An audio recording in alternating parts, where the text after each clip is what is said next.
Hi everybody, welcome to another Chats with Chaudhry. I hope you're all safe and well. The sun's shining down here in Surrey today, so I hope it's shining where you are. Today, I am delighted to be joined by Randy Fraatz, who is VP for North America Operations for Sterline. And today we're going to be talking about manufacturing process within pharma, and specifically about robotics within the pharma manufacturing. So first of all, Randy, how are you? I'm doing great, Rizan. How are you? Very well. It's lovely to meet you. So where are we? Where are you today then? Are you in New York? I'm guessing. No, I'm at our office in Florida Oh, today. oh, So, well, just to show, I'm wearing a University of Miami top wow. because Okay. I am a Canes fan. So there you go, and a Dolphins fan. So I'm delighted to be talking to you, Randy. Hopefully, you're a Dolphins fan Yeah, at least if you're in Florida. So there you go. So before we start talking about robotics, perhaps you can tell people a little bit about you and sure. your role within Sterline, and also more about Sterline as a business if people aren't familiar with the company. Yeah, sure. So, Sterline as an organization has been building pharmaceutical processing equipment for over 30 years now. And the company started with certain machines and certain models, and then developed and grew over time to the point now where we provide complete fill finish lines. So this includes machines that start with cleaning containers all the way through deep hydrogenating them, and then into the filling and closing and stopping the fill finish part, and then some machinery beyond that. So it's been a 30-year history of very strong development. I know today we're going to talk about robotics and isolator technology and how that's included in that process. So it's a pretty exciting time. Myself, I've been working in this kind of industry for around 20 years now, and I'm responsible for the operations and the business here in North America, in Canada, and the United States. And we're developing and growing and finding the right places and projects for our equipment. Fantastic. Now, obviously, COVID has impacted lots of businesses or everyone since it came out, and Yeah. infected the whole population globally since March. How have you, as a business, Mhm. supported your employees and your customers during this very difficult period? How have your work practices changed during this period? Yeah, it is kind of it's a very unique period of time for sure. It's something that we never anticipated, but one of the strengths of a company like Sterline is flexibility. And it's not just flexibility in our design processes and in the equipment that we manufacture and how we manage projects, but it's also that flexibility in how do we manage in situations like this pandemic. So we've certainly incorporated at our headquarters in Como, Italy, practices early on to make sure all of our staff are safe, and we're following routines that protect the people and our staff, as well as how can we best support our business uh, regarding these types of circumstances. So we've incorporated over time some more remote working opportunities, allowing us to maintain and continue in dialogue without having to be in person and have the groups together like we normally would. We have, of course, adapted any type of travel requirements. From a customer perspective, that's where it becomes equally as important for us. And in this business, it's important for us to be well connected with our customers and our customer base. Service and support is one of the most, if not the most important elements of what we provide. So we've had to expand on remote connectivity and remote support. These are things we've done in the past. So it's not like we needed to implement anything new necessarily. We're just expanding on and enhancing what we've already done in the past. Now we are eager and anxious to get back into having our engineers and our subject matter experts be on site with customers. We're limited a little bit by these travel restrictions. So we're just implementing different technologies and utilizing different resources to make sure our customers are still supported. Fantastic. And let's talk about robotics now. Sure. Robotics is a very broad term which can mean many different things to many different people. So when we're talking about robotics specifically in terms of the manufacturing process within pharma, what do you mean by robotics and what areas do they really cover? Yeah, so robotics it's a super interesting technology. It's not a new technology. It's been around for a long time. In the pharma space, in fact, you can go back over 10 years, almost 15 years, and there were some applications where robotics were implemented. But there were just challenges with certain projects and certain requirements that prevented customers in the past from really pushing and moving towards robotic solutions. So over time, what's kind of occurred, and one of the big changes, which or developments, which we'll talk a little bit more about, relates to the isolator technology. But even before that, what we've done is, as Sterline, and one of the leaders really in this robotic revolution in pharma, if you will, is we created relationships with academia as well as industry, and then of course our own resources, and we came together and we talked about ways and discussed ways on how we can take traditional applications and possibly utilize robotics to make them more efficient and more versatile and more flexible.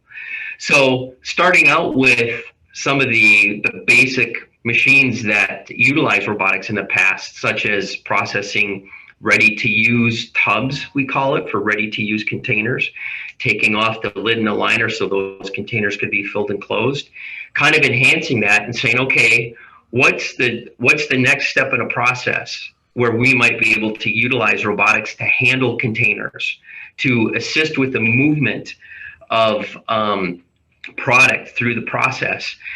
And once we really started analyzing that and investigating that and talking with the academic environment and networking more with industry, it opened up a tremendous amount of opportunity, to the point now where we've got robotic solutions all the way from the beginning of a process, right, through the fill finish process, and downstream, such as tray loading, where we take vials and we put them in a tray. We have a fantastic robotic solution that allows us to meet very high outputs using robotics. Right, fantastic. And looking at the current situation, obviously everyone's priority within pharma right now is to quickly mass produce a COVID-19 vaccine, hopefully when it's found. So how can the use of robotics help in this particular situation? Right, it's a good question. It's a great question, because one of the important things for people to keep in mind when we talk about robotics is, even though robotics is fascinating and it's a very interesting technology, that doesn't mean it's the right solution and the best solution for every application. So when we talk about like the COVID-19 vaccines and those kinds of products where we want to produce them in high quantities, high volumes, robotics isn't always necessarily the right solution for that. Robotics, well, taking a step back, the traditional machines, let's say prior to robotics for filling solutions, for filling projects, these traditional machines, they process containers typically in more of a linear format, except for the tub, the ready-to-use syringes and vials and cartridges that would come in a tub. And in vials, for example, these linear processing machines have the ability to process containers at 3, 4, 5+ hundred per minute. Very high speed, very fast outputs. When you look at robotics from a vial perspective, a bulk vial perspective, they don't process, just because of the physics involved, they're not able to process the containers that fast. So when you get above 100 per minute, then a bulk vial filling machine utilizing robotics isn't going to be the best solution. Right. It's going to be a linear machine. Robotics is still utilized for these nested containers, these ready-to-use containers, where you still can get some high outputs. But it really gets into some of the details that we need to consider. Is it a syringe? Is it a vial? Is it a cartridge?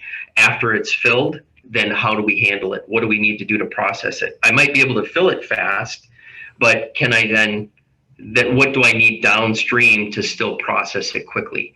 So the point of that is robotics is not necessarily the end all be all for situations like the COVID-19 vaccines and those therapies that where potentially we need a high speed and a high volume solution. That doesn't mean that there isn't a place for them, but it might not be the end result in terms of commercial production. Perhaps earlier in the process, clinical trials, smaller batches, smaller outputs. Now robotics starts to become much more attractive because of its flexibility as well. So there's a place, but it's not where someone can step back and say, I want a robotic machine because robotics are cool and I need to go 400 per minute and I want all robotics. And that happens. People ask about it because they need to learn, they need to know. So we have that discussion and really try to narrow down where does robotics fit for you and where might it not fit for you.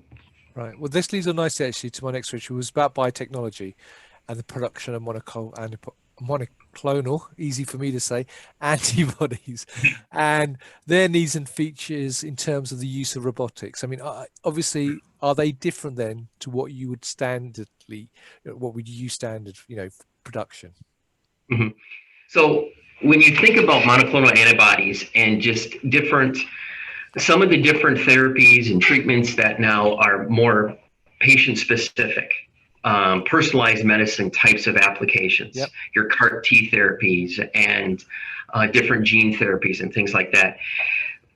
It starts out with, regardless of if it's a traditional filling machine or a robotic filling machine, you still need to have the modules and the features in that machine to dose that product, to put that product in that syringe or in that vial.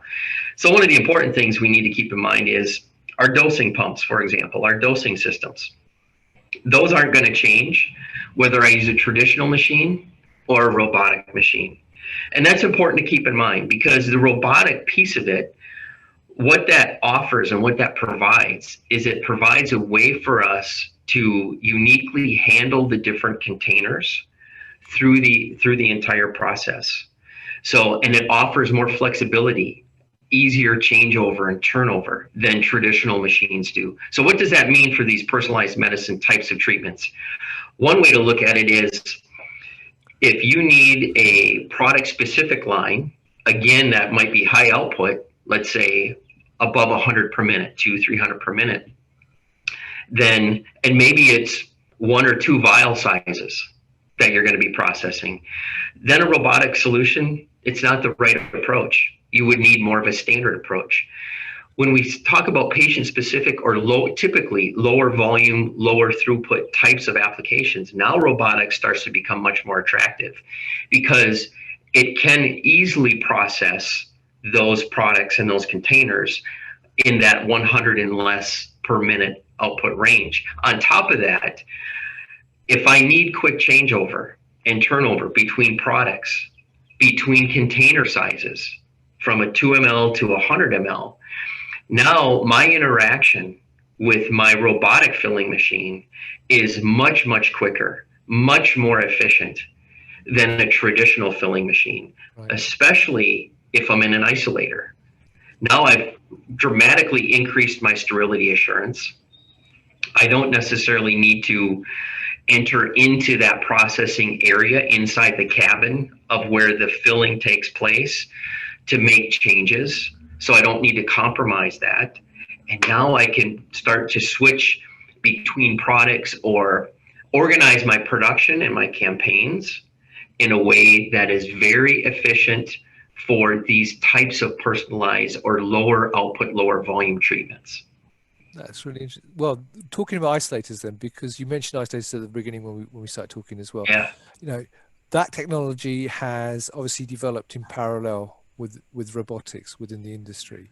So how have you and the industry incorporated robotics and integrated them in the use of isolators as well? Yeah, this has been one of the also kind of the explosive items that's increased this interest in robotics is the fact that, again, robotics have been around, but developments, enhancements were made with the robotic technology that allowed us to now integrate comfortably robotics inside isolators into an isolator application.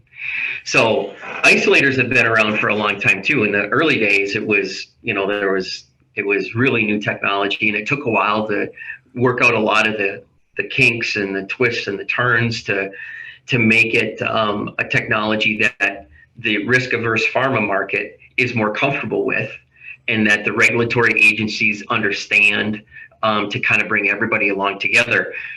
So it's taken a while to get to this point.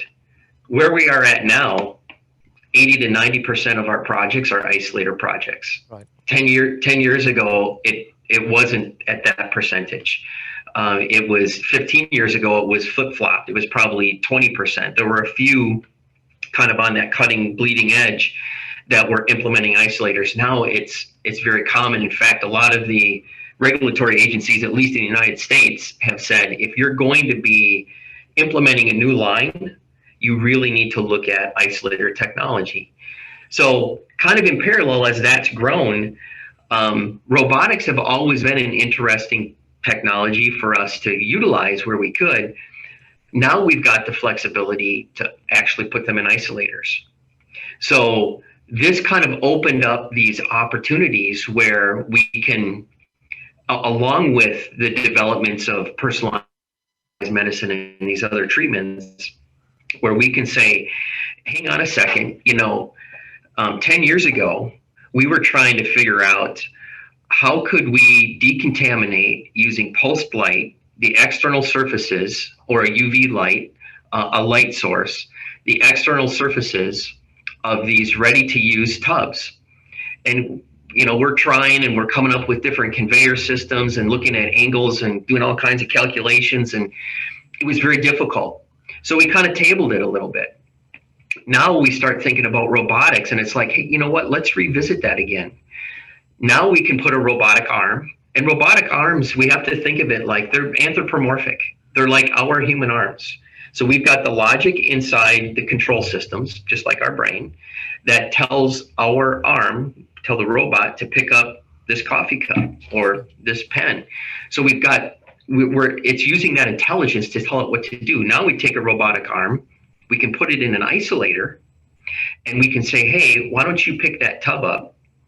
And why don't you expose that at different angles to this pulsed light source, and then discharge it to the filling machine? And now I've completely decontaminated all surfaces of that tub, whereas in the past, we were unable to reach a result that we were happy with, that was a good solution. Now we've got it. And we were able to do that utilizing robotics. At the same time, put it in an isolator. So now we hand that product off to an isolated system that uses robotics now to handle the containers, the syringes, the vials for filling and closing and so forth. So they are two technologies that are kind of evolving and gaining still a lot more interest. Again, it's not, you have to look at each application. It's application specific to determine what's the best solution. But they've evolved together, and they've been very complementary in the process. Well, actually, and the other thing, I suppose, when you're using robotics in those sort of processes, you get more consistency in production and manufacturing as well, don't you? Because the results are consistent Absolutely. All the way through.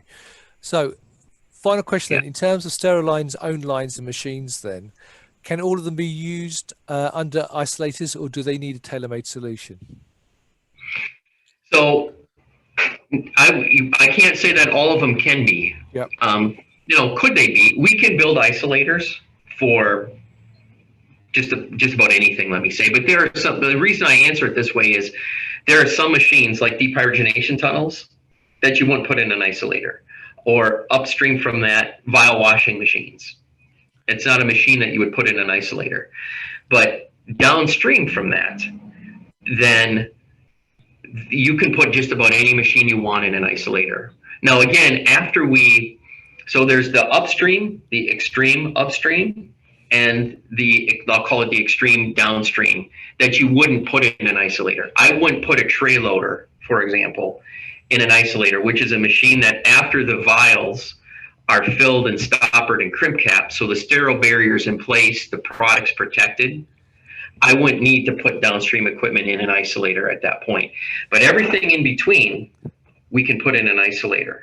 Right. And isolators do provide the best containment. They are the best containment solution to give you that highest sterility assurance level. So again, 80 to 90% of our projects are isolators. And the important thing is these machines and these isolators, you know, they're highly engineered, they're finely tuned pieces of equipment.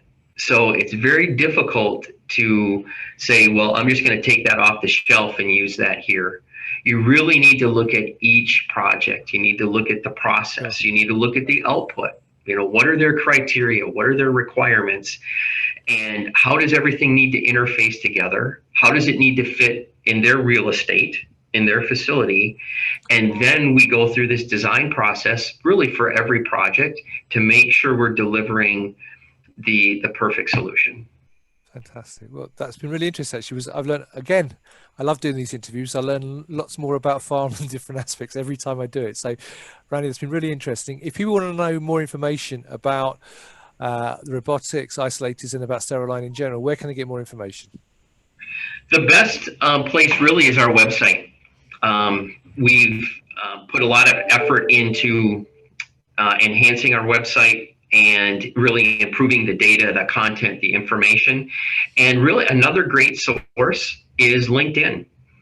We post a lot of really good information on LinkedIn. We have a great marketing director and department that make sure we're keeping that media source updated with really helpful and useful information. So I think between the website and LinkedIn, those are two great places. Once the world opens back up, we're going to be live and in person again at different exhibitions and symposiums around the world. And that's a great place to get together and have good conversations about these types of solutions. Fantastic. Well, look, thank you very much for that, Randy. As Randy said, you can check out the website and the link will be above the video. And also, if you've got any questions for Randy, by all means, leave some comments below the video. I'm sure he'll be happy to answer them, or message him directly. Again, I'm sure he'll be delighted to do that. And you look out for their posts. I mean, he mentioned the marketing director. I know Mirko. He's a lovely man and he's very, very good on LinkedIn, putting lots of stuff up. And also, I know you go to lots of virtual events as well, and you support them as well. So even though you can't meet them live in person, you can still meet them at virtual events as well, which they're attending throughout the year as well. So all that definitely says, Randy, I appreciate your time. Thank you very much for joining me from sunny Florida. I hope it's sunny today anyway. It is. Yeah. Good. Because I know we're getting into hurricane season and stuff, so you have to be careful. It is a bit volatile, the weather in Florida in October. It is. I know that. So, but thank you very much for joining me. I hope you'll find that useful. As always, check out the website. If you've got any questions, let Randy know, and stay well and stay safe. Thanks a lot. Bye-bye. Thank you. Take care.